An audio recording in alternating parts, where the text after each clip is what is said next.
Hello students. तो कैसे हैं आप लोग? जुड़ जाइए इस क्लास के साथ और इस क्लास का आनंद लीजिए पूरे भरपूर मात्रा में। तो हमने इस क्लास का अगला चैप्टर यानी कि 1 से लेकर 40 तक बता दिया है। तो हम आज का क्लास स्टार्ट करेंगे 41 से। ठीक है, तो आप सभी जुड़ जाइए और अपना अपना नाम कमेंट कीजिए कौन कौन जुड़ चुके हैं, और इस वीडियो को लाइक कीजिए। जल्द से जल्द इस वीडियो का पीडीएफ भी आप लोग का आने वाला है, मतलब कि इसका जो है पूरा वीडियो आने वाला है एक साथ। ठीक है, तो चलिए हम बिना देरी किए पहला प्रश्न से हम स्टार्ट करते हैं। ठीक है, तो आप वीडियो को लाइक कर दीजिए और चैनल को सब्सक्राइब कर लीजिए। तो चलिए आज का पहला प्रश्न हम देख लेते हैं। ठीक है, तो पहला प्रश्न हम देख लेते हैं। आप लोग कहाँ कहाँ से हैं, कहाँ कहाँ से देख रहे हैं, आप लोग कमेंट कर दीजिए। ठीक है, तो चलिए आज का पहला प्रश्न हम स्टार्ट करते हैं। ऑक्सीजन की संयोजकता होती है, तो इसका राइट आंसर होगा ऑक्सीजन की संयोजकता होगी यानी कि होती है, तो इसका राइट आंसर होगा ऑप्शन नंबर सी 2। तो इसका आंसर अगर आप लोगों को पहले से पता है तो आप लोग कमेंट में बता सकते हैं। ठीक है, तो चलिए इसका दूसरा प्रश्न देख लेते हैं। दूसरा प्रश्न है 42वां प्रश्न, गंधक की परमाणु संख्या क्या है? गंधक की परमाणु संख्या क्या है? तो इसका राइट आंसर होगा ऑप्शन नंबर सी यानी कि 16। ठीक है, यानी कि गंधक की परमाणु संख्या कितनी होती है? तो 16 होती है, याद रखना है। तो चलिए नेक्स्ट इसका प्रश्न देख लेते हैं, 43वां प्रश्न।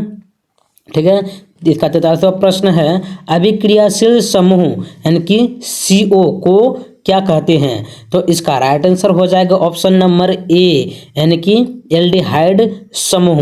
ठीक है, तो इसका राइट आंसर हो जाएगा ऑप्शन नंबर ए, सही है। तो चलिए नेक्स्ट क्वेश्चन देख लेते हैं। नेक्स्ट क्वेश्चन है 44वां प्रश्न है वेल्डिंग में किस गैस का उपयोग होता है? जब वेल्डिंग होता है तो उसमें जो गैस का उपयोग होता है कौन सा गैस रहता है? तो इसका राइट आंसर हो जाएगा option number B, ethyne gas रहता है उसमें, जिसमें वेल्डिंग किया जाता है। ठीक है, जिसके मदद से वेल्डिंग किया जाता है, कौन सा गैस? इथाइन गैस होता है। ठीक है, तो इसका अगला प्रश्न देख लेते हैं। जल्द से जल्द इस वीडियो को लाइक कर दीजिए। ठीक है, तो चौथा यानी कि 45वां प्रश्न है कार्बन आवर्त सारणी के किस वर्ग का सदस्य है? ठीक है, कार्बन आवर्त सारणी के किस वर्ग का सदस्य है? तो इसका राइट आंसर हो जाएगा ऑप्शन नंबर डी, 14 वर्ग का सदस्य है। ठीक है, तो ये प्रश्न आप लोग कैसा लग रहा है कमेंट में जरूर बताएं। ठीक है, तो देख लेते हैं इसका 46वां प्रश्न है। 46वां प्रश्न, इथाइन में कार्बन परमाणुओं के बीच कितने समूह संयोजक बंधन है? तो इसका राइट आंसर हो जाएगा ऑप्शन नंबर सी, 3 यानी कि संयोजक बंधक है। ठीक है, तो देख लेते हैं इसका नेक्स्ट प्रश्न। नेक्स्ट है 47वां प्रश्न। 47वां प्रश्न है निम्नलिखित में कौन सबसे अधिक क्रियाशील हैलोजन है? क्या है? हैलोजन। कौन है सबसे अधिक क्रियाशील हैलोजन है? तो 47 का राइट आंसर हो जाएगा ऑप्शन नंबर ए यानी कि एफ, जो है इसका क्रियाशील हैलोजन है। ठीक है, तो चलिए नेक्स्ट प्रश्न देख लेते हैं। रिवाइजन करते चलेंगे, ठीक है, याद करते चलेंगे। तो उसका 48वां प्रश्न देख लेते हैं। आवर्त सारणी में कितने आवर्त होते हैं? आवर्त सारणी में कितने आवर्त होते हैं? तो 48 का राइट आंसर हो जाएगा ऑप्शन नंबर सी, 7 आवर्त होते हैं। आवर्त सारणी में कितने आवर्त होते हैं? तो याद रखना है 7 आवर्त होते हैं। ठीक है, तो चलिए इसका नेक्स्ट प्रश्न देख लेते हैं। नेक्स्ट प्रश्न है 49वां प्रश्न। ठीक है, 49वां प्रश्न कहता है पोटेशियम की परमाणु संख्या, पोटेशियम की परमाणु संख्या कितना है? 19 है, तो इसकी संयोजकता क्या होगी? पोटेशियम की परमाणु संख्या कितना है? 19 है, परमाणु संख्या 19 है, तो इसकी संयोजकता क्या होगी? तो 49 का राइट आंसर हो जाएगा ऑप्शन नंबर ए यानी कि 1 इसका क्या होगा? संयोजकता संख्या होगा। ठीक है, उम्मीद है कि आप लोग को इस क्लास में कुछ ना कुछ जरूर सीखने को मिल रहा होगा। ठीक है, तो इसका अगला प्रश्न 50वां प्रश्न है आधुनिक आवर्त सारणी में ऊर्ध्वाधर स्तंभों की संख्या कितनी होती है? कितनी होती है? तो 50 का राइट आंसर हो जाएगा ऑप्शन नंबर डी, 18 होती है। कितनी? ऊर्ध्वाधर स्तंभों की संख्या कितनी होती है? तो 18 होती है। आप लोग को मेरा एक क्लास कैसा लग रहा है कमेंट में ज़रूर बताएं। ठीक है, तो इस चैनल को सब्सक्राइब भी कर लीजिए जो जो नए जुड़ रहे हैं। तो इसका 51वां प्रश्न देख लेते हैं। निम्नलिखित संकेतों द्वारा व्यक्त तत्व में कौन सा धातु है? कौन सा धातु है? तो इसका राइट आंसर हो जाएगा 51 का ऑप्शन नंबर बी, यानी कि बी पे पावर, ऊपर वाला को क्या बोलते हैं? ऊपर नीचे वाला को बोलते हैं परमाणु संख्या, ठीक है, परमाणु संख्या, ठीक ना। और ऊपर वाले को बोलते हैं द्रव्यमान संख्या। क्या बोलते हैं इसको? द्रव्यमान संख्या बोलते हैं, ठीक है। तो द्रव्यमान संख्या कितना है? 24 है। और परमाणु संख्या कितना है? 12 है, ठीक है। तो इसका राइट आंसर हो जाएगा ऑप्शन नंबर बी, ठीक है। बी पे पावर 12 और नीचे ऊपर है 12, नीचे है, सॉरी, ऊपर है 24 और नीचे है 12, ठीक है। तो चलिए इसका 52वां प्रश्न देख लेते हैं। नेक्स्ट प्रश्न, इसका 52वां प्रश्न होगा, निम्नांकित में वनों पर आधारित उद्योग कौन है? यानी कि वन पर उद्योग मतलब जंगल पे आधारित उद्योग कौन है? तो 52 का राइट आंसर हो जाएगा ऑप्शन नंबर डी, इनमें सभी। यानी कि ये जो है कागज सब क्या वन से निकलता है? कागज हो गया, क्या टिम्बर उद्योग हो गया, और लाख उद्योग, यानी कि ये सब जो है जंगल से प्राप्त होता है, ठीक है, जंगल से प्राप्त होता है, इसलिए इसे कहते हैं आधार, यानी कि उद्योग किसके? इनमें सभी होगा इसका राइट आंसर, जो ये सब वन से प्राप्त होता है, ठीक है। एक अगला प्रश्न देख लेते हैं। अगला प्रश्न है 53वां प्रश्न, सिंचाई के लिए पौधे को ठीक जड़ों के समीप जल पहुंचाने की तकनीक क्या है? ठीक है, ये बहुत अच्छा प्रश्न है। तो इसका 53 का राइट आंसर हो जाएगा ऑप्शन नंबर सी, टपकन सिंचाई। टपकन सिंचाई वो होता है जो कि पेड़ के जड़ में पाइप बिछाकर, यानी कि थोड़ा सा छेद कर देता है और उसे बूंद बूंद से पानी गिरते रहता है, जो कि इसके जड़ तक पानी जाता है आराम से, ठीक है। तो इसका राइट आंसर हो जाएगा ऑप्शन नंबर सी, टपकन सिंचाई, ठीक है, यानी कि पानी टपक के जड़ में चले जाता है। तो इसका 54वां प्रश्न देख लेते हैं। 54वां प्रश्न है, उत्तराखंड में चिपको आंदोलन किस वर्ष में आरंभ हुआ था? उत्तराखंड में चिपको आंदोलन किस वर्ष आरंभ हुआ था? तो इसका राइट आंसर हो जाएगा 54 का राइट आंसर होगा ऑप्शन नंबर बी, 1973। 1973 को हुआ था उत्तराखंड में चिपको आंदोलन, ठीक है, याद रखना है। तो चलिए आगे नेक्स्ट प्रश्न देख लेते हैं। इसका 55वां प्रश्न है, ठीक है ना। 55वां प्रश्न है, कवक में पोषण की कौन सी विधि पाई जाती है? ठीक है, कवक यानी कि फंगस, इनमें कौन सी विधि पाई जाती है? तो इसका राइट आंसर हो जाएगा ऑप्शन नंबर ए, मृतपोषी। ये एक मृतपोषी है, ठीक है। तो अगला प्रश्न देख लेते हैं हम। इसका अगला प्रश्न है यानी कि 56वां प्रश्न है, ठीक है। 56वां प्रश्न कहता है कि 56वां प्रश्न, निम्न में से कौन एक जैविक प्रक्रम द्वारा अपघटित होने वाला पदार्थ है? अपघटित होने वाला पदार्थ कौन है? तो 56 का राइट आंसर हो जाएगा ऑप्शन नंबर ए, मृत घास पत्ते, ठीक है ना। यानी कि अपघटन मतलब कि ये अपने आप सड़ गल के एक खाद का निर्माण करता है, ठीक है। तो इसका राइट आंसर हो जाएगा ऑप्शन नंबर ए, ठीक है। अगला प्रश्न देख लेते हैं। अगला प्रश्न है 57वां प्रश्न, मनुष्य में पाचन की क्रिया प्रारंभ होती है। तो हम लोग जब खाना खाते हैं तो मुंह में जो नेवाला डालते हैं, यानी कि जब लोग हम चबाते हैं तो वहीं से खाना क्या होता है? पचना प्रारंभ हो जाता है। तो इसका राइट आंसर हो जाएगा ऑप्शन नंबर ए, मुख गुहा से, ठीक है। तो मनुष्य में पाचन की क्रिया प्रारंभ होती है मुख से, ठीक है। तो इसका नेक्स्ट प्रश्न देख लेते हैं। नेक्स्ट प्रश्न है 58वां प्रश्न, सजीवों में पाए जाने वाले जैव प्रक्रम है। इनकी सजीवों में पाए जाने वाले जैव प्रक्रम क्या है? तो 58 का राइट आंसर हो जाएगा ऑप्शन नंबर डी, इनमें सभी। सजीवों में पाए जाने वाले जैव प्रक्रम यानी कि श्वसन और पोषण और प्रजनन, ये सभी जो है सजीव में पाई जाती है, ठीक है। तो इसका नेक्स्ट प्रश्न देख लेते हैं। नेक्स्ट प्रश्न है 59 नंबर, किण्वन की क्रिया होती है। तो इसका राइट आंसर हो जाएगा ऑप्शन नंबर सी, ईस्ट में होती है किण्वन की प्रक्रिया। तो चलिए इसका अगला प्रश्न देख लेते हैं। अगला प्रश्न है वायवीय श्वसन क्रिया में निम्नांकित में से किस गैस का उपयोग किया जाता है? तो 60 का राइट आंसर हो जाएगा ऑप्शन नंबर डी, O2, ठीक है। तो इसका अगला प्रश्न देख लेते हैं। 61वां प्रश्न, उम्मीद है कि हमारा प्रश्न आप लोगों को पसंद आ रहा होगा। 61 प्रश्न देख लेते हैं। कोशिकीय ईंधन किसे कहा जाता है? कोशिकीय ईंधन किसे कहा जाता है?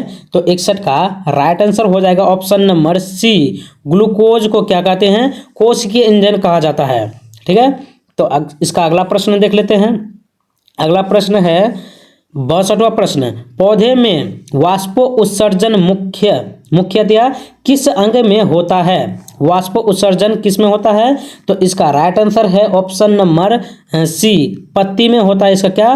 वाष्प उत्सर्जन होता है। ठीक है, तो इसका अगला प्रश्न देख लेते हैं। अगला प्रश्न है 63वां प्रश्न। 63वां प्रश्न है, मानव हृदय किस तंत्र का भाग है? मानव हृदय किस तंत्र का भाग है? तो 63 का राइट आंसर हो जाएगा, 63 का राइट आंसर हो जाएगा ऑप्शन नंबर डी, परिसंच तंत्र। ठीक है, परिसंचरण तंत्र हो जाएगा मानव हृदय का तंत्र भाग। ठीक है, तो इसका अगला प्रश्न देख लेते हैं। अगला प्रश्न है 64वां प्रश्न। 64वां प्रश्न है, निम्नलिखित में से कौन रक्त का थक्का बनाने में सहायक होता है? रक्त को थक्का बनाने में एक विटामिन होता है जो कि विटामिन के होता है, और इसका राइट आंसर हो जाएगा 64 का राइट आंसर हो जाएगा ऑप्शन नंबर बी, फाइब्रिनोजिन। ठीक है, फाइब्रिनोजिन भी क्या होता है? रक्त को थक्का बनाने में मदद करता है, और विटामिन के भी जो है रक्त को थक्का बनाने में मदद करता है। ठीक है, तो इसका अगला प्रश्न हम देख लेते हैं। अगला प्रश्न है 65वां प्रश्न, पादप अवशिष्ट संचित होते हैं। पादप यानी कि पेड़ पौधा अवशिष्ट संचित रहते हैं किस पे? तो इसका राइट आंसर है ऑप्शन नंबर डी, इनमें सभी में, यानी कि छाल में और कोशिकीय रिक्तिकाओं में और पत्तियों में। तो इसका राइट आंसर हो जाएगा ऑप्शन नंबर डी, इनमें सभी में। ठीक है, तो अगला प्रश्न हम देख लेते हैं। अगला प्रश्न है 66वां प्रश्न है।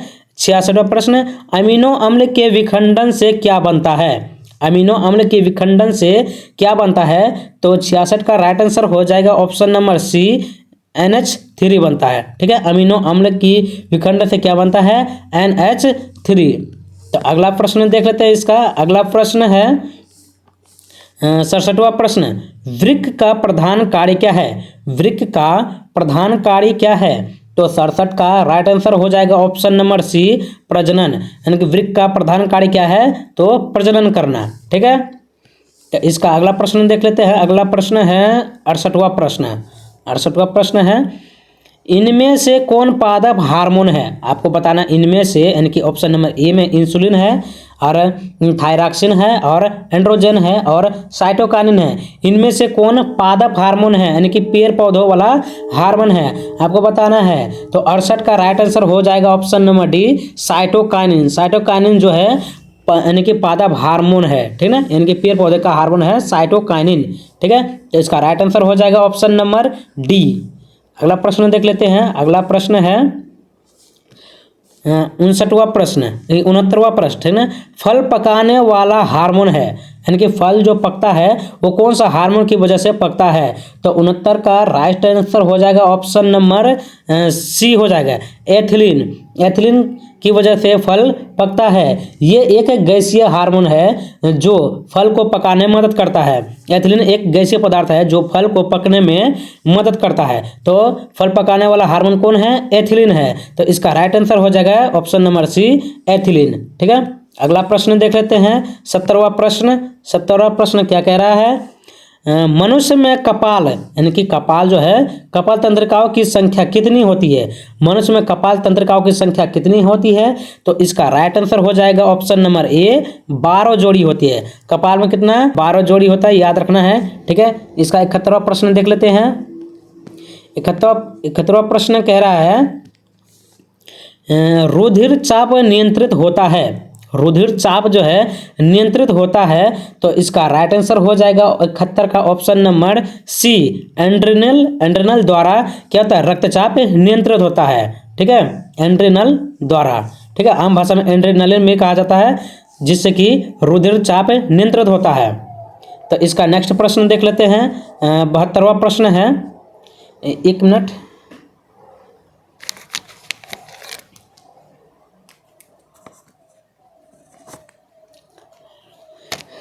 इसका 72वां प्रश्न है, हाइड्रा में प्रजनन किस विधि से होता है? हाइड्रा में प्रजनन किस विधि से होता है? तो 72 का राइट आंसर हो जाएगा ऑप्शन नंबर बी, मुकुलन द्वारा होता है हाइड्रा में प्रजनन। ठीक है, हाइड्रा में प्रजनन होता है मुकुलन विधि से होता है। ठीक है, तो इसका 72 यानी कि 73वां प्रश्न देखेंगे। 73वां प्रश्न है, 73वां प्रश्न, पुष्प में नर प्रजनन अंग होता है। क्या होता है? पुष्प में नर यानी कि पुरुष वाला, ठीक है, नर प्रजनन वाला अंग होता है। तो 73 का राइट आंसर हो जाएगा ऑप्शन नंबर ए, पुंकेसर। पुंकेसर भाग जो है नर वाला भाग होता है। ठीक है, तो इसका अगला प्रश्न देख लेते हैं। 74वां प्रश्न है। 74वां प्रश्न, शुक्राणु बनता है, शुक्राणु किसमें बनता है? शुक्राणु बनता है शुक्राणु 74 का राइट आंसर हो जाएगा ऑप्शन नंबर डी, वृषण में बनता है। क्या बनता है? शुक्राणु। शुक्राणु कहाँ बनता है? तो वृषण में बनता है। ठीक है, इसका राइट अगला आंसर देख लेते हैं। अगला प्रश्न है 75वां प्रश्न, जीवों की उत्पत्ति के पहले पृथ्वी पर निम्नलिखित में क्या नहीं था? क्या नहीं था? तो 75 का राइट आंसर हो जाएगा ऑप्शन नंबर सी, O2। ठीक है, क्या नहीं था? O2 नहीं था। जीवों की उत्पत्ति से पहले पृथ्वी पर निम्नलिखित में से क्या नहीं था? तो क्या नहीं था? तो O2 नहीं था। तो अगला प्रश्न देख लेते हैं। अगला प्रश्न है 76वां प्रश्न, आर्कियोपेटेरिक्स के संबंध में निम्नांकित में कौन कथन सत्य है? आपको बताना इनमें से कौन सा कथन सत्य है। तो इसका राइट आंसर हो जाएगा ऑप्शन नंबर डी, इनमें सभी। तो यह एक जीवाश्म है। क्या है? ये एक जीवाश्म है। इसके जबड़े में दांत और अंगुलियों में नख थे। ठीक है, इसके बाद इसमें डैने तथा पंख विद्वान थे। तो इसका राइट आंसर हो जाएगा ऑप्शन नंबर डी, इनमें सभी। तो चलिए इसका अगला प्रश्न देख लेते हैं। अगला प्रश्न है 71वां प्रश्न, 77वां प्रश्न, निम्नलिखित में से कौन प्राणी अपना लिंग बदल सकते हैं? इसमें से आपको ऐसा जीव बताना है जो कि अपना लिंग बदल सकता है। इनमें से कौन सा सही है? घोंघे या कुछ सरीसृप या पंछी या मधुमक्खी? इनमें से देखिए 77 का राइट आंसर हो जाएगा ऑप्शन नंबर ए, घोंघा एक ऐसा जीव है जो अपना लिंग बदल सकता है। ठीक है, यानी कि नर से मादा बन सकता है और मादा से क्या बन सकता है? नर बन सकता है। ठीक है, घोंघा एक ऐसा जीव है। तो चलिए इसका अगला प्रश्न देख लेते हैं। अगला प्रश्न है 78 नंबर, निम्नलिखित में कौन पर्यावरण के अंतर्गत आते हैं? आपको बताना है इनमें से कौन पर्यावरण के अंतर्गत आते हैं। तो 78 का राइट आंसर हो जाएगा ऑप्शन नंबर डी, इनमें से सभी क्या है? पर्यावरण के अंतर्गत आते हैं। यानी कि जलमंडल और स्थलमंडल और वायुमंडल, ये सब क्या है? पर्यावरण के अंतर्गत आते हैं। ठीक है, इनमें से सभी राइट आंसर सही है। तो चलिए इसका अगला प्रश्न देख लेते हैं। अगला प्रश्न है 79वां प्रश्न, मैदानी पारिस्थितिक तंत्र में मेंढक किस प्रकार का उपभोक्ता है? ठीक है, आपको बताना है मेंढक किस प्रकार का उपभोक्ता है। तो इसका राइट आंसर हो जाएगा ऑप्शन नंबर बी। ठीक है, द्वितीयक है। ठीक है, यानी कि मैदानी परिस्थिति में तंत्र में मेंढक किस प्रकार का उपभोक्ता है? तो द्वितीयक खंड, यानी कि ये कीट यानी कि जीवों को खाता है। जीव पहले कुछ घास पत्ता खाता है, उसके बाद मेंढक जो है उस कीड़े को खा लेता है। ठीक है, इसीलिए यह द्वितीयक उपभोक्ता है। इसका अगला प्रश्न देख लेते हैं। अगला प्रश्न और इस चैप्टर इस क्लास का लास्ट क्वेश्चन है 80वां प्रश्न, निम्नांकित में कौन एक जैव अनिम्नीकरणीय पदार्थ है? इनमें से कौन जैव अनिम्नीकरणीय पदार्थ है? तो 80 का राइट आंसर हो जाएगा ऑप्शन नंबर ए, DDT। ठीक है, कौन है इसका आंसर? DDT। तो आज का प्रश्न आप लोग कैसा लगा कमेंट करें और नेक्स्ट वीडियो के लिए हमारे चैनल को सब्सक्राइब जरूर कर ले। और इस वीडियो में जुड़ने के लिए बहुत बहुत धन्यवाद। ठीक है, तो मिलते हैं नेक्स्ट वीडियो में। तब तक के लिए इस वीडियो से हम विराम लेते हैं। मिलते हैं नेक्स्ट वीडियो में।